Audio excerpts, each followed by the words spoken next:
So just how important is a team's form at this stage of the season? What I thought we'd do in today's video is look at the final championship table if every team continues for the rest of the season on their current run of form. So we'll see how many points each side's going to pick up based on how many points they picked up in their last 6-7 matches, depending on how many they've still got to play. And I've formulated the table from that, and it comes out as quite interesting reading, I'd say. If you're going to enjoy today's video, make sure to leave a like. Also, we did have a lot of championship action going on last night, and we're going to start out today's video by going through those games individually. And after that, we'll get into looking at the table. And of course, we've got more games going on tonight as well. It's just constant football at the moment in the championship. And also, as I've been recording today's video, there has been the announcement that Wigan have entered into administration. So when we get into talking about Wigan's game, we'll also be talking about what that can mean for the rest of the championship in general and Wigan Athletic. So we'll get to that in a second, but before we do, let's talk about the games from yesterday. So starting out with Millwall against Swansea, this one finishing as a 1-1 draw. Quite the blow to both teams' promotion hopes. Millwall now 5 points off the top 6, Swansea 4 points. Both reliant on other results now for the rest of the season.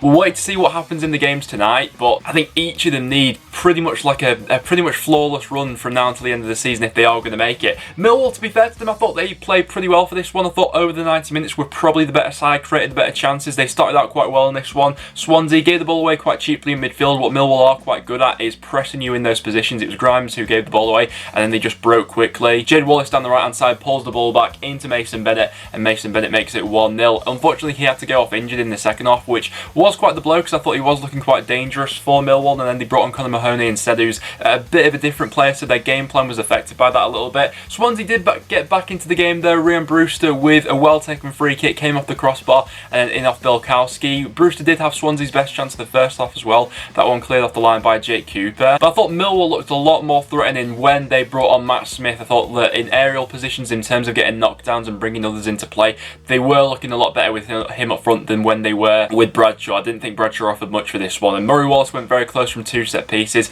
but it just wasn't quite falling for Millwall in this one. So like I say, in terms of the performance from Millwall, I thought it was improved, but ultimately a point at this stage of the season isn't going to get you into the top 6, is it? Next up, we had an absolutely massive game as Barnsley walked away with a 2-0 home victory over Blackburn. That sees Barnsley now just 1 point off survival as of recording this video, and Blackburn 5 points off the top 6. So massive blow for Blackburn in this one. I think that Barnsley and Gerard Struber deserves a lot of credit for this one. They were proactive in the way they went after winning this game. At half time it was 0-0. Each side had chances in the first half, but Barnsley knew that they needed to be winning a game like this if they want to have any hopes of surviving. And they went about that really well. They changed the system at half time, and 2 of the subs they brought on early into the second half were both involved in the first goal. It was Ludwig at right back and a brilliant ball whipped into the box. Like, if Kevin De Bruyne's whipping that in, we're talking about it and analysing it on Sky for the next week or so. It was a brilliant ball into Connor Chaplin and a pinpoint header to make it 1-0 to Barnsley. They just wanted it more in this second half, and you can tell that endeavour about Barnsley really is there since they've come back since the lockdown.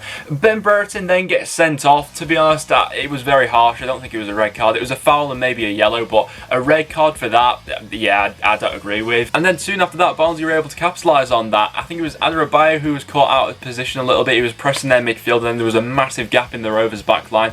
Alex Moat with a nice chip through ball. Blackburn's defence is all over the place, and then Jacob Brown gets a chance to race through and goal, and he makes it 2-0. So a massive 3 points for Barnsley in this one. Like I say, with 6 games to go, they're only 1 point off safety now. And then we had Cardiff drawing 0-0 with Charlton. We'll wait to see on tonight's result if that was a good point for each side or not. Charlton now 4 points away from the bottom 3, and Cardiff 4 points away from 7th place. But obviously Derby going up against Preston today, that could change things. In the end, it was a battling performance, but there just wasn't that quality in the final third which could go ahead and get all 3 points. Cardiff had some decent chances in the second half. Adoma and Hoylett both had good chances. Dylan Phillips had to be kept on his toes for that second half. And Charlton had a couple of their own spells in the first half. They had a couple of chances here and there. But ultimately, I don't think it's the worst point in the world. I think that both these managers actually deserve a lot of praise for what they've done throughout the season. Obviously, Lee Bowyer in the situations that he's been working under at Charlton, to keep them up this season if he does do that is absolutely ridiculous. And then for Neil Harris at Cardiff, I've got to admit, when Cardiff appointed him, I wasn't really convinced, but since his arrival, they've only lost 4 league games, which is absolutely fantastic. He's got them into this playoff position. And then we had Reading 0, Brentford 3. I tell you what, I am very interested to see how West Brom get on tonight, because Brentford are breathing down their necks at the moment. Since lockdown, they have been on absolute fire, and it doesn't look like they'll be slowing down anytime soon. Brandon Beamer was back in the starting 11 for this one, and it didn't take him long to get back on the score sheet. Well taken corner from Brentford, headed back across by Ethan Pinnock, and then Mbemu gets the flick on it to make it 1-0. It's such a well-drilled side that creates so many chances per 90, and I think think the spine of this Brentford team is just something else. Obviously, that forward three is absolutely brilliant, but Christian Norgard, we spoke about him in yesterday's video, absolutely immense for this game. And when you've got Norgard ahead of Pinnock and Janssen, what a triangle, what a defensive triangle that is. And in the midfield, you got the likes of Macondas and De Silva making things happen. Honestly, it was just a wonderful performance. It was De Silva who made it 2-0 to Brentford. Really good endeavour shown by this one. He had the initial shot from outside the box, continued his run. Rafael made the save, and then De Silva was the first one to react to get the rebound in. And then Valencia with a smashing finish made it 3-0 in the 90th minute. Overall, wonderful from Brentford. Great football being played. I think that at the moment, Brentford are probably the best team in the Championship. I don't think that's too much of an outrageous statement to make in terms of the goals they're scoring. They've not conceded since lockdown. And like I say, tonight's game for West Brom, it's an interesting one to see how they react to this. And then we had Fulham beating QPR by 2-1. Fulham getting back to win ways in this one, but for QPR, it's just not been their time, has it, since lockdown. Their form has absolutely fallen off a cliff. 3 defeats in a row. They got off to a great start in this one. Jordan Hugill giving them the lead after just 1 minute. Hugill himself was in need of a goal after missing a couple of sitters in the games before, but nice header nonetheless. Fulham, I think what they learned from this more than anything is they should probably shoot a bit more. I think that one thing I'd throw at Fulham from time to time is they do like to work the ball a lot and sometimes overplay, if that's a thing. It was 2 long-range efforts which got them back into this one. The first one, Harry Arter, where I think Liam Kelly probably could have done a bit better in net for QPR for that one, and then Cyrus Christie with an absolute thumper for the second one to make it 2. The other day we did get confirmation about Mitrovic's ban as well. He'll miss the next 3 matches, so this of course being the first one, he'll now miss the next 2 for Fulham. And Fulham still aren't out of the top 2 race. They'll be keeping a keen eye on what happens with West Brom tonight. They're just 4 points off them at the moment. And then we had Leeds United 1, Luton Town 1. What a bonkers match we had in the end of this one. Luton made quite a few changes for this one, and I wasn't really sure what to expect from them. They did go quite defensive, understandably so, and then to play on the counter-attack. I mean, it worked. They scored the opening goal of the game in the second half. Harry Cornick. Cornick's an interesting player because I think he's got a lot going for him. His pace going forward can cause a lot of problems, which during the Swansea match, he was getting in some really good areas. It's just his finishing at times that can be a little bit erratic, I'd say, but what a finish this one was. He was sent through, kept his composure, and brilliantly bent it in. Great finish from Cornick on 50 minutes to make it 1. Leeds United had an absolute bucket load of chances in this one, though. I mean, it was sort of classic Leeds, you know, having so many chances but not being able to find that goal. 23 shots they had in the end for this one. Eventually, the goal did come in the form of Stuart Dallas on 63 minutes from the non-Leeds. Were continuing to pile the pressure on, and oh my god, they had 2 great chances, one of which fell to Patrick Bamford. It was a brilliant ball, I think, from Dallas, left-hand side, and he completely misjudges the header. He dives in front of the ball. It was peak Patrick Bamford, you know, to go from scoring last time to missing some sitters in this one. I think he's claimed since that the floodlights got in his eyes, so he misjudged the headers. The same happened to Helder Costa as well. Great chances Leeds had to win it, but it just wasn't happening. That could proved to be a massive point for Luton, who since lockdown have been absolutely brilliant. Also, some interesting news concerning Leeds. They won't be extending loan for Augustin for the rest of the season, which I do find quite interesting. Obviously, he's not had the easiest times there so far, but what's most interesting is they still have that obligation to buy him, so I'm interested to see what happens there with the whole Augustin thing. But nevertheless, 1-1. Guys, let me know down below what you made of this one. And then we get into Wigan 3, Stoke City 0. Now, we do obviously have the news that has come out today, and literally as I'm recording this video, that Wigan have entered into administration. I'm sure there's going to be more news that comes out of this throughout the day, and there's probably be more when you guys will be watching this. But we'll talk about the game first, and then we'll talk about after what that could mean for Wigan. So, I mean, in terms of Stoke, they're in a whole bunch of trouble at the moment. We mentioned in a couple of videos ago, Stoke need to take full advantage of their next few fixtures, because towards the end of the season, they've really got some tricky games coming up. They've still got to play Leeds, Bristol City, Nottingham Forest and Brentford. They got Barnsley next, who I think are in an excellent run of form, and it's just the same patterns of mistakes that we were seeing at the start of the season. I mean, that game where they beat Hull by 5-1 seems like a far cry from where they are at the moment. This game, it was just awful defending. I'm not sure if the first goal went down as a Kieran Dowell goal or as a Butland own goal. He snuck that in at quite a tight angle. The second one, Butland had an absolute howler with Naismith with that goal, and then Naismith with an absolute banger to make it 3 for Wigan. And they are on absolute roll in the Championship at the moment. And of course, we get into the situation that we're in now with Wigan and entering into administration. Administration. So the EFL, as I'm recording, has just released this statement. They've said, as a result of Wigan confirming they have entered into administration,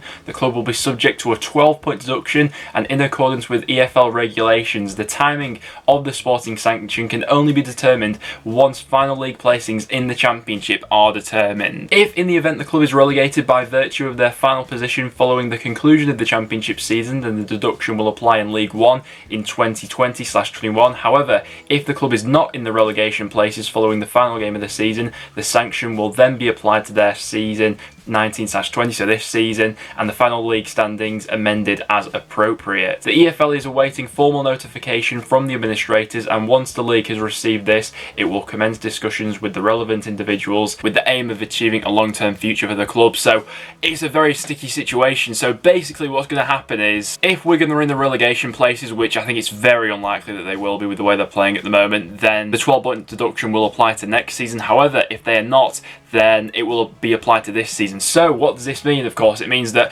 Wigan need to make sure they're 12 points above the relegation zone when it's the final day of the season. I don't think that any, rivalries aside and everything like that, I don't think anyone wants to see any club going into administration. I think that, Wigan's the first club that we've seen happen over this, whole pandemic. I wouldn't be surprised if others were to follow suit as well. I think a lot of clubs' financial situations will be really quite sticky over this period. So I do wish Wigan all the best, but we'll take a look now at the form table. So basically what I've gone ahead and done is, each Championship club has either 6 or 7 games left of this season. I've calculated, based on their current form, if they continue with their current streak, how many points would they finish on and where would that place them in the league table. So we'll have a look at where Wigan place, and 12 points if we take that off, if they're relegated or not. And so as you can see to the side of me, that will be the Championship table if every club picks up the exact same amount of points as they did in their last 6 or 7 matches for their last remaining fixtures. It makes for quite interesting reading. So the bottom 3 being Hull City,